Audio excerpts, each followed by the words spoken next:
ศไทยจังหวัดแพร่ FM 91 MHz ให้ความรู้คู่ความสุขโรงเรียนวัดเมธังกรวาสเปิดรับสมัครนักเรียนประจำปีการศึกษา 2569 ชั้นอนุบาล MEP และป .1 ห้องเรียน MEP SMP อนุบาลปีที่ 2 รับ 1 ห้องเรียนจำนวน 30 คน และอนุบาลปีที่ 3 ห้อง MEP ชั้นประถมศึกษาปีที่ 1 ห้องเรียนพิเศษ MEP และ SMP ห้องเรียนละ 30 คน รับสมัครวันที่ 1-5 กุมภาพันธ์ 2569 ระดับชั้นอนุบาลห้องเรียนปกติรับสมัคร 8-12 กุมภาพันธ์ 2569 ชั้นประถมศึกษาปีที่ 1 ห้องเรียนปกติรับสมัคร 15-19 กุมภาพันธ์ 2569 สมัครด้วยตนเองได้ที่ห้องบริหารทั่วไปโรงเรียนวัดเมธังกรวาสทุกวันไม่เว้นวันหยุดราชการตั้งแต่เวลา 8:30 นาทีถึง 16:30 นาทีโทรสอบถามได้ที่หมายเลขโทรศัพท์ 054-511-101 และ 064-461-5356 หรือเข้าไปดูที่เว็บไซต์ www.methang.ac.th หรือ Facebook งานประชาสัมพันธ์โรงเรียนวัดเมธังกรวาส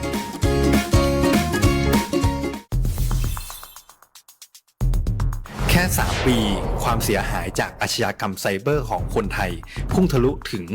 94,000 ล้านบาทหรือเฉลี่ยปีละ 30,000 ล้านบาททุก1ชั่วโมงเราเสียเงินกว่า 3.4 ล้านบาทให้กับมิจฉาชีพออนไลน์โจรไม่เห็นใจคนอาชีพไหนอายุเท่าไหร่สถานะทางการเงินแบบใดหมอพ่อค้านักธุรกิจนักเรียนแม่บ้านข้าราชการเกษียณ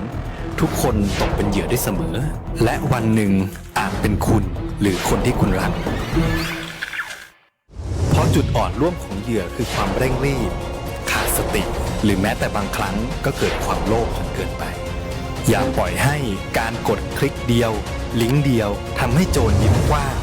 วันนี้ถึงเวลาแล้วที่คนไทยทุกคนจะต้องร่วมมือกันสร้างภูมิคุ้มกันอาชญากรรมไซเบอร์ช่วยกันหยุดก่อนที่ภัยไซเบอร์จะทำให้คนที่คุณรักและตัวคุณเองกลายเป็นเหยื่อ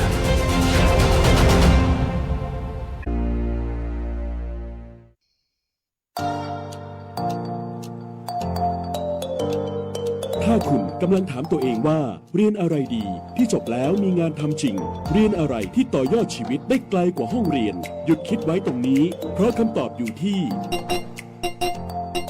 วิทยาลัยอาชีวศึกษาแพร่ที่นี่เราไม่ได้สอนแค่ให้รู้แต่สอนให้ทำเป็นทำจริงและทำได้ในโลกอาชีพเปิดรับสมัครนักศึกษาใหม่ปีการศึกษา 2569 สำหรับผู้จบม.3 ม.6 และปวช.3 ครบทุกสายที่ตลาดต้องการทั้งการบัญชีการตลาดการจัดการสำนักงานดิจิทัลการจัดการโลจิสติกส์และซัพพลายเส้นคหกรรมศาสตร์อาหารและโภชนาการแฟชั่นสิ่งทอดิจิทัลกราฟิกวิจิตรศิลป์การโรงแรมการท่องเที่ยวเทคโนโลยีธุรกิจดิจิทัลและเทคโนโลยีสารสนเทศเรียนได้ตั้งแต่ปวช ปวส จนถึงระดับปริญญาตรีระบบปกติและทวิภาคีเรียนไปทำงานไปมีรายได้ระหว่างเรียนที่สำคัญเรามีสถานประกอบการชั้นนำรองรับการฝึกจริงและมีทุนการศึกษาอีกมากมายรอคุณอยู่อยากมีอาชีพอยากมีอนาคตที่จับต้องได้เริ่มต้นวันนี้ที่วิทยาลัยอาชีวศึกษาแพร่เตรียมชีวิตจริงให้พร้อมสู่โลกอาชีพเรียนจริงทำได้จริงมีงานรองรับเพราะความสำเร็จที่ยิ่งใหญ่เกิดขึ้นได้ที่วิทยาลัยอาชีวศึกษาแพร่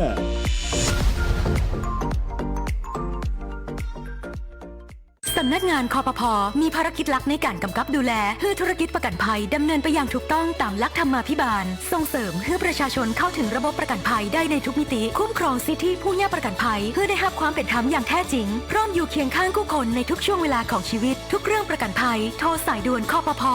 1186เว็บไซต์ oic.or.th Line Official @oicconnect และสำนักงานคปภ.จังหวัดทั่วประเทศคปภ.คุ้มครองผู้ทำประกันภัย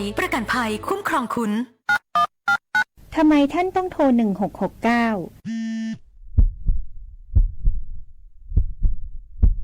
สายด่วน 1669 ให้บริการทางการแพทย์ฉุกเฉินท่านจะได้รับการดูแลที่ได้มาตรฐานเพราะระบบบริการด้านการแพทย์ฉุกเฉินผ่านสายด่วน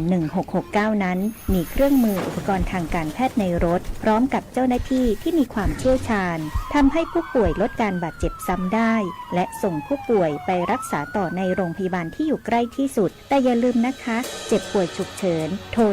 1669ให้บริการฟรีไม่คิดค่าใช้จ่ายใดๆตลอด24ชั่วโมงโทรฟรีแต่อย่าโทรเล่นเพราะมีผู้ป่วยจำนวนมากที่รอคอยความช่วยเหลืออยู่ด้วยความห่วงใยจากองค์การบริหารส่วนจังหวัดแพร่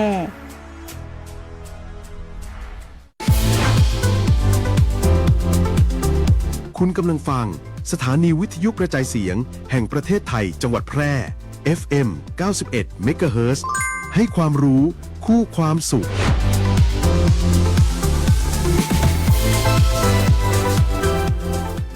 ที่นี่สถานีวิทยุกระจายเสียงแห่งประเทศไทยจังหวัดแพร่ส่งกระจายเสียงด้วยระบบ FM สเตอริโอมัลติเพล็กซ์ความถี่ 91 เมกะเฮิรตซ์ จากนี้ไปติดตามรับฟังรายการแพร่สารฝันพลังใจโดยเครือข่ายดีเจคนพิการ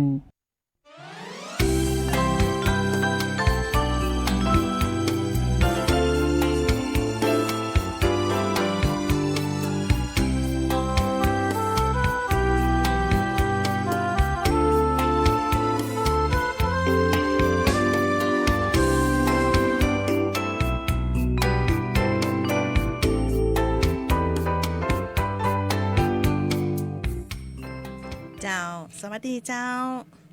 สวัสดีเจ้า สวัสดีเจ้า สวัสดีเจ้า เฮาสองคนก็รอไว้แล้วมันถึงวันอาทิตย์เร็วๆเนาะน้องยุ้ยเนาะเฮาก็จะได้ปะแฟนเพลงนะเจ้าแฟนรายการเจ้าวันนี้ก็มาปะกันแหมในวันอาทิตย์นะเจ้า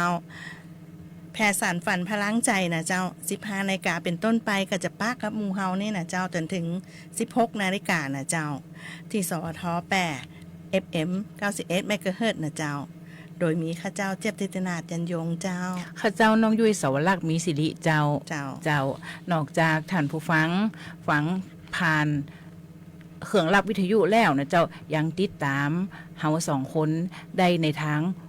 เพจ Facebook แฟนเพจสวทแพร่และวิทยุออนไลน์สวทแพร่เจ้าและยังสามารถโทรมาอู้คุยกันได้ที่เบอร์0545235516อยู่ไหนฝังตัดใดเอินกันมาหรือทักท้ายกันมาได้นะเจ้าตั้งหัน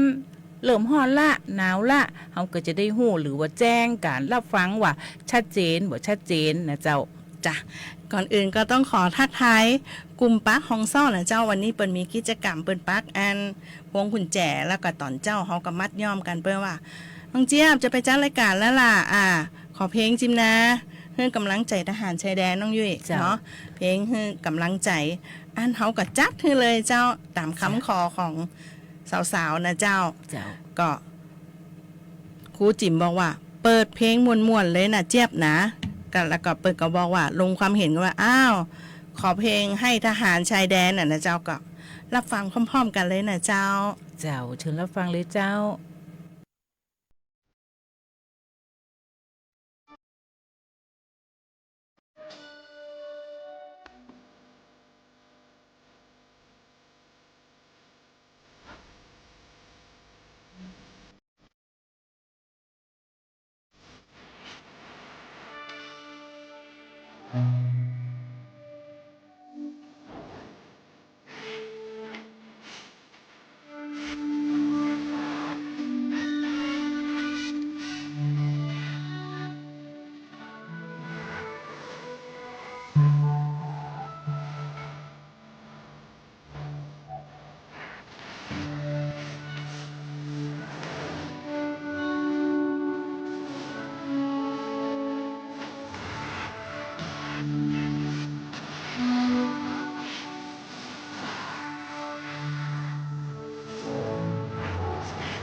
ม่วนจวนฟัง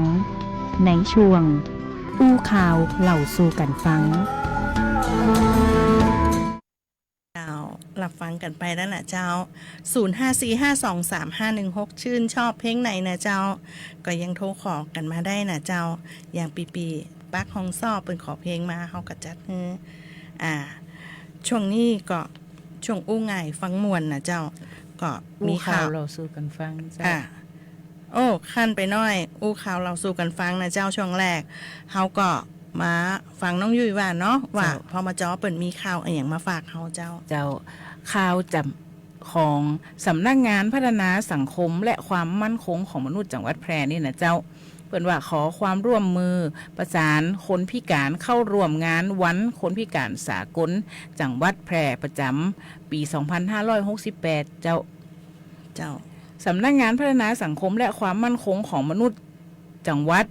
รวมกับคณะอนุกรรมการส่งเสริมและพัฒนาคุณภาพชีวิตคนพิการประจำจังหวัดแพร่สภาคนพิการทุกประเภทจังหวัดแพร่และหน่วยงานองค์กรเครือข่ายงานด้านคนพิการในจังหวัดแพร่กำหนดจัดงานวันคนพิการสากลจังหวัดแพร่ประจำปี2568ภายใต้หัวข้อการส่งเสริมสังคมที่ครอบคลุมและเอื้อต่อคนพิการเพื่อขับเคลื่อนความก้าวหน้าและการพัฒนาสังคมอย่างยั่งยืนในวันที่29เจ้าวันพฤหัสบดีที่29 2569เวลา 10 นาฬิกาณโรงแรมแพรนคราตำบลในเวียงอำเภอเมืองจังหวัดแพร่โดยมีวัตถุประสงค์เพื่อส่งเสริมโอกาสให้คนพิการได้แสดงศักยภาพการเข้าถึงสิทธิประโยชน์ต่างๆในสังคมอย่างเสมอภาคกับคนทั่วไปเจ้าสำนักงานพัฒนาสังคมและความมั่นคงของมนุษย์จังหวัดแพร่ขอความร่วมมือท่านประสานประธานคนพิการตำบลนะเจ้าและรองประธานนะเจ้าเข้าร่วมงานวันคนพิการสากลจังหวัดแพร่ประจำปี2568ในวันเวลาดังกล่าวเจ้าวันที่29เนาะคนพิการของจังหวัดแพร่เขาก็จะได้พบปะกันกอตีงานวันคนพิการของทุกๆปีนะเจ้าในปีนี้เขาจัดกันวันที่29นะเจ้า29มกราแต่ละอำเภอเขาก็จะมาจ้อมกันที่แพร่นคราในวันนั้นนะเจ้าเขาก็ปะกันเนาะจ้ะเขาก็อู้เรื่องข่าวพอมาจ้อไปแล้วเขาก็ต่อด้วยพมมอบ4ของขวัญช่วยกลุ่มเปราะบางนะเจ้ามีมอบเงินสงเคราะห์ด้วยแล้วก็พมมอบของขวัญปีใหม่2569หนุนพมใกล้ขุนช่วยกลุ่มเปราะบางบ้านเผื่อทุกไว้สวัสดิการฮิตใจอาชีพใกล้ขุนพักหนี้แล้วก็ฟรีดอกเบี้ยน่ะเจ้ารายละเอียดจะเป็นจะได้เดี๋ยวน้องยุ้ยเล่าให้ฟังเจ้าวันที่16มกราคม2569นายกันตะพงษ์หลังสีสว่างปลัดกระทรวงการพัฒนาสังคมและความมั่นคงของมนุษย์นะเจ้าเปิดเผยว่า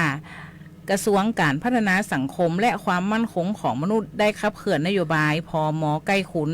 ลดรายจ่ายสร้างรายได้หลีสตาร์ชีวิตนำโดยนายอัคราผมเผ่ารัฐมนตรีว่าการกระทรวงการพัฒนาสังคมและความมั่นคงของมนุษย์เพื่อส่งเสริมการพัฒนาคุณภาพชีวิตของประชาชนทุกกลุ่มเป้าหมายเจ้าโดยเฉพาะกลุ่มเปราะบางตั้งแต่เด็กเยาวชนสตรีผู้สูงอายุคนพิการและผู้ด้อยโอกาสทั้งนี้ปี2569กระทรวงพม.ได้ดำเนินโครงการสำคัญเพื่อเป็นของขวัญปีใหม่มอบให้กับพี่น้องประชาชนกลุ่มเป้าหมายทั่วประเทศเพื่อยกระดับคุณภาพชีวิตในการเข้าถึงบริการและสวัสดิการของรัฐอย่างทั่วถึงซึ่งกระทรวงพม.เพิ่มเติมความสุขด้วย4ของขวัญปี2569พม.ใกล้ขุนดังนี้เจ้าของขวัญชิ้นที่1น่ะเจ้าบ้านเพื่อทุกไว้น่ะเจ้าเนาะเราโดยอันปรับสภาพบ้านดีอยู่เนาะสำหรับอันคนพิการนะเจ้าสำหรับเด็กคนพิการผู้สูงอายุนะภายใต้โครงการเสริมสร้างความมั่นคงด้านที่อยู่อาศัยนะเจ้าการซ่อมแซมบ้านเป็น ของผู้มีรายได้น้อยนะเจ้าหลังกี่หลังก็ในโครงการของสถาบันองค์กรชุมชนองค์กรมหาชนนะเจ้าก็ประมาณ21,611นะเจ้า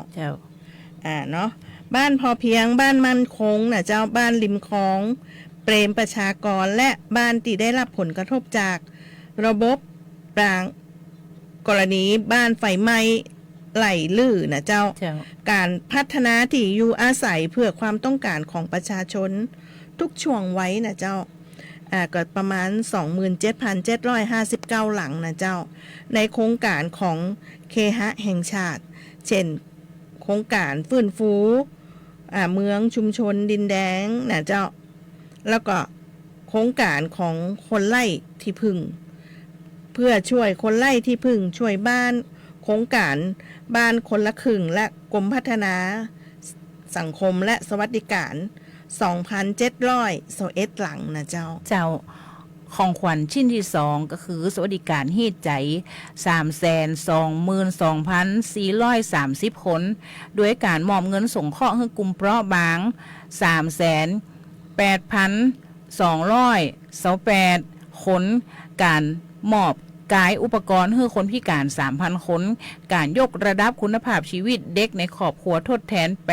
8,700 คนการมอบเงินอุดหนุนครอบครัวอุปถัมภ์ผู้สูงอายุ 1,107 คนการสนับสนุนค่าใช้จ่ายในการดูแลคนพิการในครอบครัวอุปการะคนพิการ 1,395 คนอีกทั้งปรับเกณฑ์ประเมินความพิการให้คนพิการนะเจ้าเพื่อช่วยให้เข้าถึงบริการและสิทธิสวัสดิการของรัฐอย่างทั่วถึงและมากขึ้นเจ้าแล้วก็ของขวัญชิ้นที่3นะเจ้าอาชีพไกลขุนเนาะเจ้าอาชีพไกลขุนก็จะอยู่ที่ 98,507 คนนะเจ้าโดยดำเนินโครงการ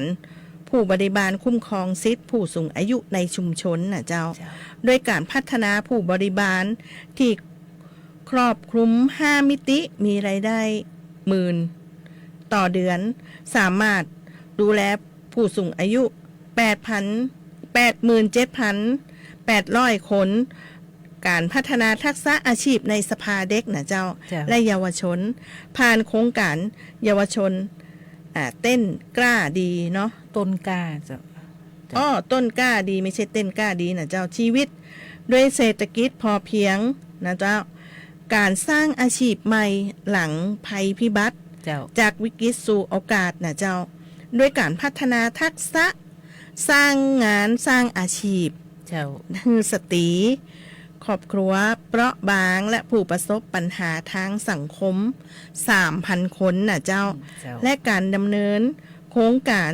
พัฒนาศักยภาพด้านอาชีพของผู้อยู่อาศัยในชุมชนการเคหะแห่งชาติ 6,250 คนนะเจ้าใน125ชุมชนนะเจ้า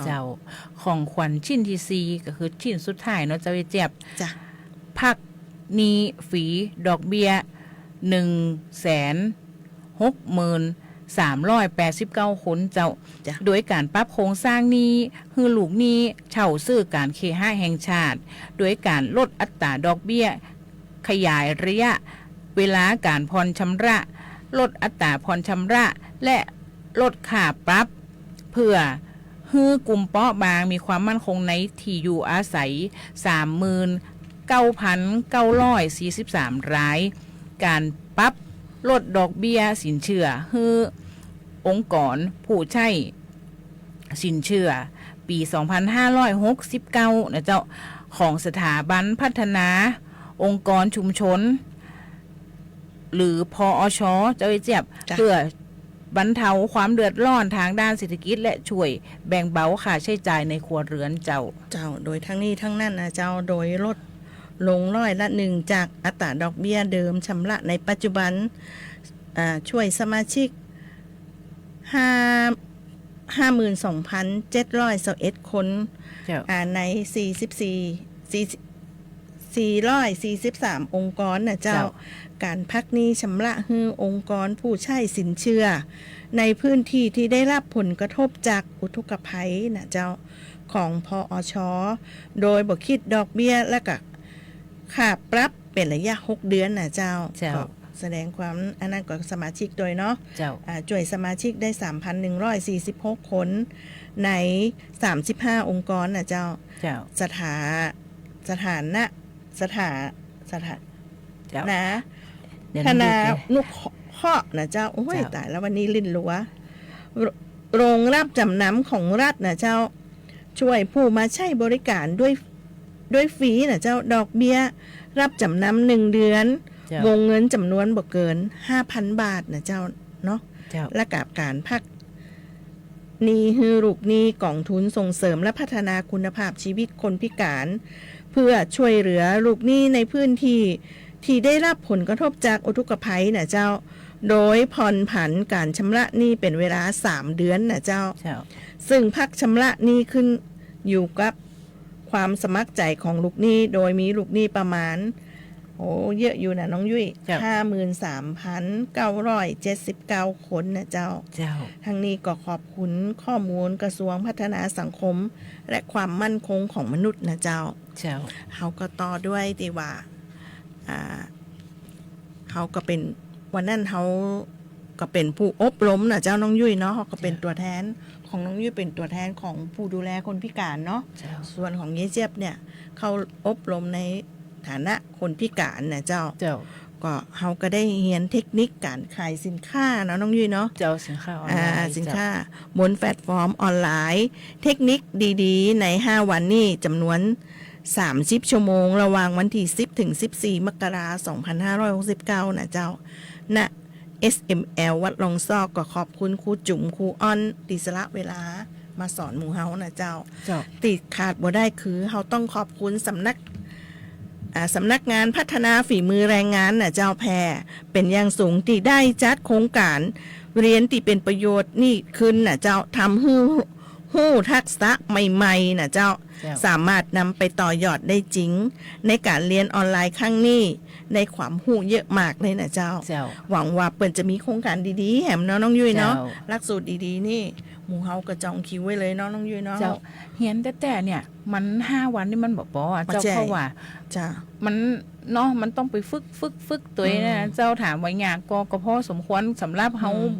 บ่ได้เก่งในโลกโซเชียลอยู่แล้วแต่เปิ่นว่าหาเงินในอากาศน่ะกับ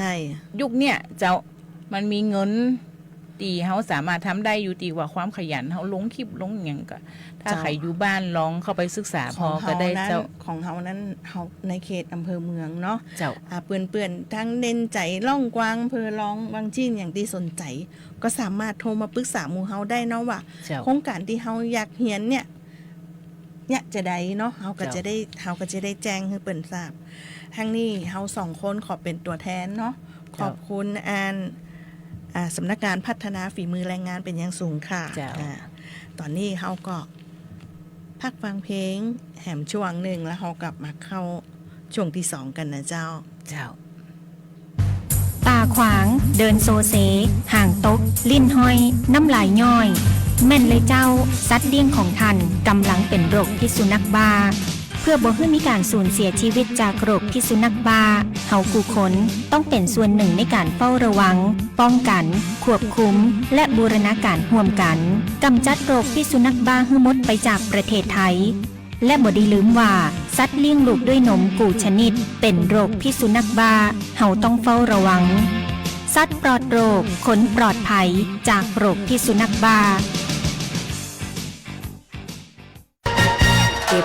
ธนาคารอาคารสงเคราะห์มีสลากชุดนาคราชฝาก 1,000 ลุ้น 2 ล้านลุ้น 50,000 ลุ้น 5,000 และเลขท้าย2ตัวเลขท้าย2ตัวรางวัลที่1ก็ได้รางวัลซื้อสลากได้ตั้งแต่วันนี้จนกว่าจะเต็มกรอบวงเงินลงทุน 100,000 รับผลตอบแทน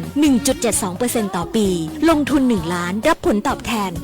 1.82% ต่อปีซื้อสลากหรือสอบถามรายละเอียดที่ธนาคารอาคารสงเคราะห์สาขาแพร่ 0546214490-5 หรือแอปพลิเคชัน GHB Orgen ธนาคารอาคารสงเคราะห์ทำให้คนไทยมีบ้างไม่ว่านานแค่ไหนทุ่มสุดเมื่อถูกมิจฉาชีพหลอกเผลอโอนเงินไปแล้วสิ่งสำคัญที่สุดคือต้องรีบตั้งสติและดำเนินการทันที ขั้นแรกรีบโทรหาธนาคารของคุณ เพื่อแจ้งระงับบัญชีที่เกี่ยวข้องทันที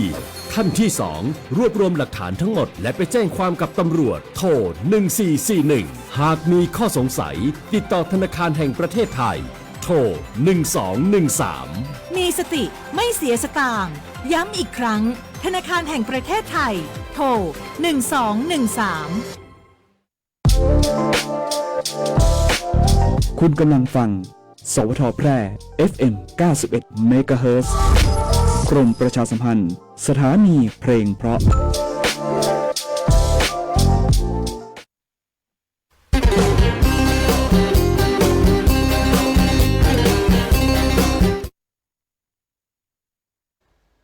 ขาดวิตามินให้กินผักแต่ถ้าขาดความรักให้กินปลาบรรเลง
กันสบายๆได้ประเด็น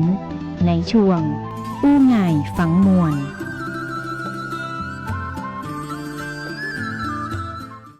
หมายหน้าลูกเจ้ากลับเข้ามาสู่รายการแพร่สารฝันพลังใจในช่วงอู้ง่ายฟังมวลนะเจ้าวันนี้น้องยุ้ยมีเรื่องเช็คแล้วแชร์เลยรัฐเปิดกองทุนเตรียมความพร้อมไว้เกษียณภายใต้โครงการพระราชดำรินะเจ้าข่าวปลอมเจ้าอันนี้เป็นข่าวปลอมยืนยันโดยกรมกิจการผู้สูงอายุกระทรวงการพัฒนาสังคมและความมั่นคงของมนุษย์ปัจจุบันแล้วเนี่ยยังบ่มีการเปิดกองทุนเตรียมความพร้อมไว้เกษียณ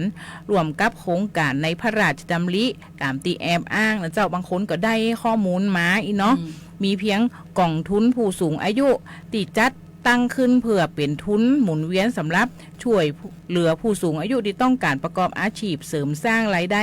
คือกับตัวเก่าเจ้าโดยกองทุนมีบริการให้กู้ยืมเงินทุนประกอบอาชีพแบบปลดดอกเบี้ยก็คือแบบปลอดดอกเบี้ยนะเจ้าหลายบุคคลกู้ได้บ่เกิน 30,000 บาทและรายกลุ่มบ่น้อยกว่า5คนนะเจ้าบ่เกิน 100,000 บาทกำหนดชำระคืนภายใน3ปีเพื่อสร้างความมั่นคงทางเศรษฐกิจให้กับผู้สูงอายุที่มีอายุตั้งแต่60 ปีขึ้นไปเจ้าแชร์ด้วยสติโปรดระวังมิจฉาชีพแอบอ้างตัวมันเดี๋ยวนี้ในไลน์นะเขาจะแชร์กันมากกว่าเขาหู้ว่าผู้สูงอายุนี่มีจำนวนมากขึ้นอีนะเจ้าเขาก็แชร์อีนะเจ้าแล้วก็มีลิงก์ขึ้นมากับนี่มีลิงก์ขึ้นมาผู้สูงอายุบ่ฮู้ก็กดลิงก์ไปก็ตั้งหายเจ้าเจี๊ยบใช่เจ้าเขาก็ต้องเช็คดีๆเนาะถ้าบอกเข้าใจเนี่ยยืนโทรศัพท์ให้ลูกหลานดีว่าเปิ่นเก่งโซเชียลเนาะพอเลยว่าอันเนี้ยมันข่าวแต้ก็ข่าวปลอมก็นะจ้ะคราวนี้เขามาอู้เรื่องกฎหมายหน้ารู้ตอนตกเป็นผู้เสียหายเนาะรัฐจ่ายเงินเยียวยาตัวใดนะเจ้ากรณีบาดเจ็บค่ารักษาพยาบาลน่ะเจ้าจ่ายตามจริงเลยน่ะเจ้าแต่บ่เกิน 40,000 บาทน่ะเจ้าค่ารักษาฟื้นฟูสมรรถภาพนะบ่เกิน 20,000 น่ะเจ้าค่าขาดประโยชน์ทำมาหากินน่ะเจ้าเนาะหารายได้น่ะถึงทำมาหาได้เนี่ยจ่ายตามค่าจ้างขั้นต่ำของจังหวัดนั่นๆน่ะเจ้าแต่บ่เกิน1 ปีเนาะค่าตอบแทนความเสียหายอื่นเนี่ยบ่เกิน 50,000 บาทนะเจ้ากรณีเสียชีวิตค่าตอบแทนการตายตั้งแต่ 30,000 บาทแต่บ่เกิน 100,000 บาทเจ้ากาจัดศพเยี่ยมได้ 20,000 บาทแต่อันนะเจ้าค่าขาดอุปการะเลี้ยงดูก็คือผู้ปกครองตายหมดละลูกน้อยไว้บ้านอีเนาะกะบ่เกิน 40,000 บาทค่าเสียหายอื่นๆก็บ่เกิน 40,000 บาทเจ้าพระราชบัญญัติค่าตอบแทนผู้เสียหายและค่าทดแทนและค่าใช้จ่ายเนี่ยเจ้าอันแก่จำเลยในคดีอาญาพศ 2544นี่คือฉบับแก้ไขแล้วเพิ่นก็บอกว่าหลายคนสงสัยว่าเวลาเขาตกเป็นผู้เสียหายหรือว่าเกิดกรณีเสียหายขึ้นเนี่ยรัฐจะให้เฮาตาใด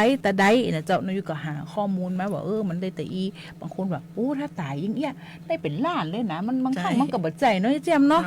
เจ้าก็เป็นไปตามที่เปิ้นหลักเกณฑ์มาอีนะเจ้ายังรักษาพยาบาลก็บ่เกิน 40,000 เนี่ยฟื้นฟูทั้งด้านจิตใจอีหยังบางคนเนาะพ่อแม่อีนะเจ้ามันกระจายตามน่ะนะเจ้าเนาะเจ้าเขาก็มาอู้กันเรื่องสปสชเนาะเจ้าสปสชเป็นย่ำชัดเลยนะเจ้าเจ็บป่วยเล็กน้อยที่ร้านยาคลินิกเนาะปัจจัย2ข้างต่อคนต่อปีแต่ใจได้เป็นระบบโควต้าแทนเลยนะเจ้าน้องยุ้ยมันเดี๋ยวนี้นะเจ้าใช่จ้ะสปสชน่ะเปิ้นเน้นย่ำบ่มีการจ่ายเงินไข2ข้างต่อคนต่อปีในหน่วยบริการเนาะนวัตกรรม30 บาทรักษาทุกทีเนี่ยตีร้านยาคุณภาพและคลินิกเอกชนน่ะเจ้าเนาะยืนยันระบบใหม่เพื่อใจซิดตามความจำเป็นและเหมาะสมตามระบบและโควต้ารายสัปดาห์ได้เนาะทั้งรูปแบบวอล์กอินและจองคิวล่วงหน้าผ่านลาย OA สปสชน่ะเจ้าทันตแพทย์ อัธพลลิ่มปัญญาเลิศรองเลขาธิการสำนักงานหลักประกันสุขภาพแห่งชาตินะเจ้าหรือสปสชนะเจ้าอู้ง่ายๆเนาะอธิบายเน้นย้ำว่าเงื่อนไขการเข้ารับบริการนี่นะในหน่วยบริการนวัตกรรมเนี่ย30 บาทรักษาทุกที่ตีล้านยาคลินิกเอกชนด้วยระบบโควตาเจ้าจองซิทรับ QR โค้ดและสแกนใบหน้าเดี๋ยวเปิ้นให้สแกนใบหน้าแล้วไหนเจี๊ยบทางที่ล้านยาคุณภาพและคลินิกเอกชนที่มีโลโก้30 บาทรักษาทุกที่ว่าปัจจุบันได้ปรับมาใช้สิทธิ์ตามความจำเป็นและความเหมาะสมโดยระบบโควตารายสัปดาห์บ่ได้ใจเงื่อนไข2 ข้างต่อคนต่อปีมาเป็นข้อกำหนดในการรับบริการเจ้าการให้บริการตามโควตารายสัปดาห์คงเหลือเป็นการบริหารงบประมาณแบบปลายปิดนะเจ้าตามที่หลายฝ่ายให้ข้อเสนอแนะทางนี้หน่วยบริการนวัตกรรมเป็นทางเลือกเสริมบัตรท้องนะเจ้าช่วยเพิ่มความสะดวกให้กับประชาชนให้ใจบริการใกล้บ้านเนาะโดยใจตามความจำเป็นและเหมาะสมเมื่อใจซิทธิ์ครบแล้วหรือโควตารายสัปดาห์หมดก็ยังสามารถไปใจซิทธิ์ระบบตรวจสอบซิทธิ์ได้แห่มนะเจ้าเนาะทางนี้ประชาชนสามารถเข้ารับบริการได้ทั้งรูปแบบ Walk-in ไปตีล้านยาคลินิกเช็คโควตาคงเหลือเข้ารับบริการได้เลยโดยบ่ต้องนัดหมายและเจ้าและจองคิวผ่านไลน์ OA สปสชนะเจ้าเช็คโควตาและจองคิวได้ล่วงหน้าพร้อมรับ QR โค้ดก็คือคูปองใช้สิทธิ์นะเจ้าไปรับบริการช่วยเพิ่มความสะดวกมากยิ่งขึ้นเจ้าหรือว่าสอบถามข้อมูลเพิ่มเติมได้นะเจ้าที่สายด่วนสปสช1330ได้ตลอด24ชั่วโมงเลยนะเจ้าวันนี้เฮาก็อู้ข่าวหลายๆข่าวเนาะก็ยังมีเพลงติดข้างกันอยู่นะน้องยุ้ยป้ามพันบ้านนาหลวงเจ้าประยุทธ์ท่าเข้ามาทุกทิศนะเจ้าแฟนพันแท้เจ้าก็จะมีป้ามพันป้าหนงที่จะรายการไปตะวาเปิ้นก็จะหาเปิ้นว่าชัดเจนดีอีนะเจ้าหรือว่าพายุตั้งใดเนาะฟังแล้วคืนเป็นยังไงก็แจ้งมาหาเฮาได้ก็ทักทายปลาอีดแล้วก็เยลดาตัวน่ะเจ้าเนาะเพราะว่าเปิ้นว่าฟังประจำเลยฟังมูลตรวจจัดนี่อู้ช้าฉานกันวันนี้ต้องขออภัยนะเจ้าเปิ้นชมอยู่มาดีมาเดียวว่าอู้ช้าฉานวันนี้พิษหลายกรรม เจ้าถ้าจะได้ก็โทรมาทักทายเขาได้นะเจ้าขอเพลงเขาก็เปิดให้เปิดว่าเพลงอย่างยังก็ได้อีแม่ฟังตลอดอยู่แล้วนะเจ้าเนาะเฮาพักฟังเพลงของป้ามพันก่อนนะเจ้าเนาะแล้วเดี๋ยวกลับมาสู่ช่วงนานาสาระเจ้าวันนี้เฮาก็จะมีเรื่องนานาสาระมาให้ท่านผู้ฟังได้ฮู้เกี่ยวกับสุขภาพเนี่ยเจ้า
แบ่งปันปันความรู้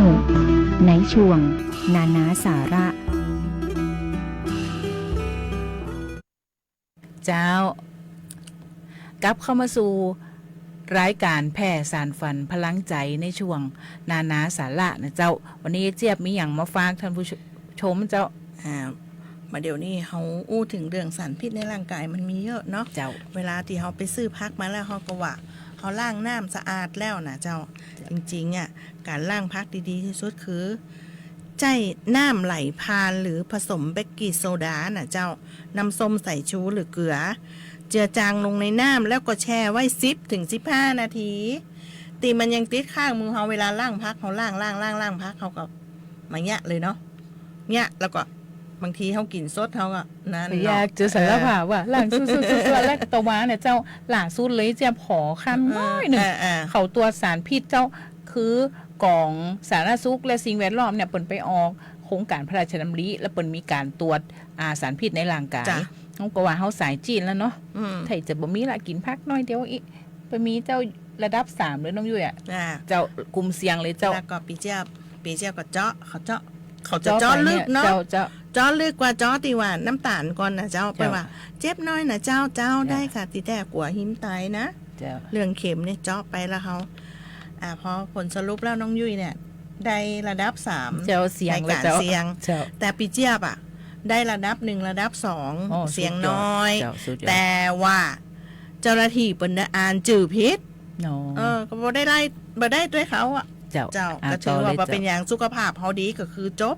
เนาะเพื่อเขาก็มาต่อด้วยว่าวิธีที่ปลอดสารและก็คือมีผลดีที่สุดถ้าเขาบ่มีสิ่งอย่างอื่นในบ้านถ้ามีน้ำส้มสายชูนะเจ้า1จ้อนเนาะน้ำ4 ลิตรหรือถ้าเขามีเบกกิ้งโซดาอยู่แล้วเนาะกึ่งจ้องโต๊ะนะเจ้าน้ำตาล10ต่อน้ำ10 ลิตรนะเจ้าวิธีเลือกใจเอาน้ำเปล่า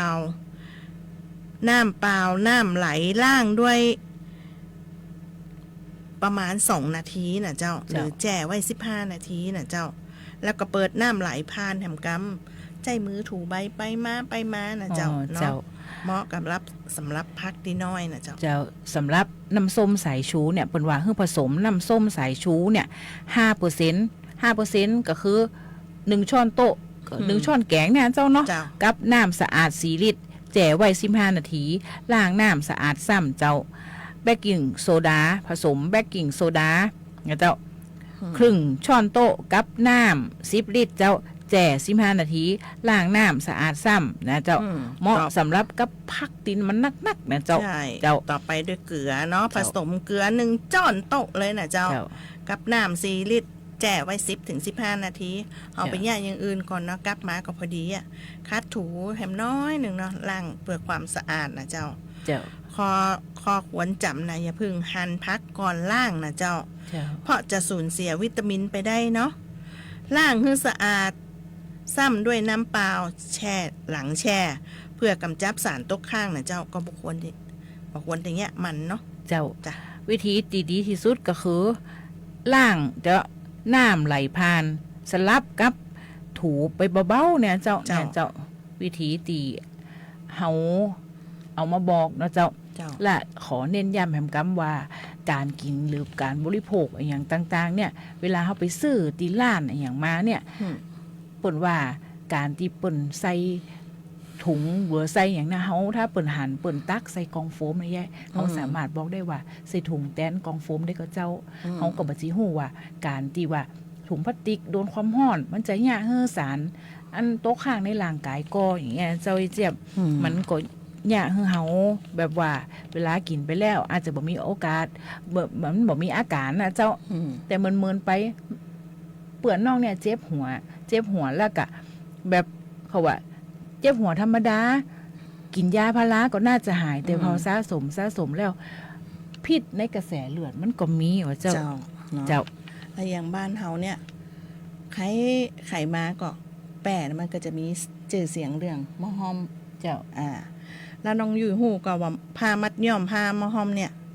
ประวัติเนี่ยมาจากไหนเนาะประเทศไอ้หยังที่เป็นประเทศแรกๆเจ้าในการมัดย้อมนะเจ้าน้องอยู่ว่าประเทศอย่างน่าจะเป็นทางอินเดียก็จะใช่นะเดานะเจ้าเดามันจะมาจากอินเดียมาจากจีนญี่ปุ่นเนาะแล้วก็อินโดนีเซียแล้วก็ตั้งแอฟริกานะเจ้าที่สำคัญประเทศไทยในประเทศไทยเฮาก็ตั้งภาคเหนือเฮาเนี่ยขึ้นจื่อนะเจ้าเนาะภาคเหนือภาคอีสานก็จะมีภาคอีสานที่จะเป็นคามใช่ก็คือมัดย้อมเหมือนกันน่ะก็จะเป็นการย้อมผ้านะเจ้าเนาะจริงๆเนี่ยเขามีข้อมูลแถมเยอะดีอยากจะเอามาฝากพี่น้องติดหน้าเขาอู้เรื่องผ้าอัตลักษณ์บ้านเฮานี่ก็ได้เจ้าแล้วก็หาข้อมูลมาต่อยอดวันนี้มันช่วงสุดท้ายแล้วนะเจ้าเหลือเวลาแค่2 นาทีนะเจ้าก็หมู่เฮาก็ฝากแผ่สารฝันพลังใจไว้ในอ้อมอกอ้อมใจด้วยนะเจ้าเนาะเฮาก็มีข่าวอะไรอย่างหรือว่าใครมีข่าวสารอย่างก็ฝากเขาอู้เจ้าเฮาก็อู้ใดเนาะวันนี้เฮาขอนำรายการจากลาท่านไปพร้อมกับเพลงช่วงสุดท้ายนะเจ้าข้าเจ้าเจ็บจนาดยันยงเจ้าข้าเจ้ายุ้ยสวรักษ์มีสิริเจ้ามาพบกันใหม่เนาะ16 นาฬิกา15 นาฬิกา10 นาทีถึง16 นาฬิกานะเจ้าFM 91 เมกะเฮิรตซ์นะเจ้าสวท8สวัสดีเจ้าสวัสดีเจ้า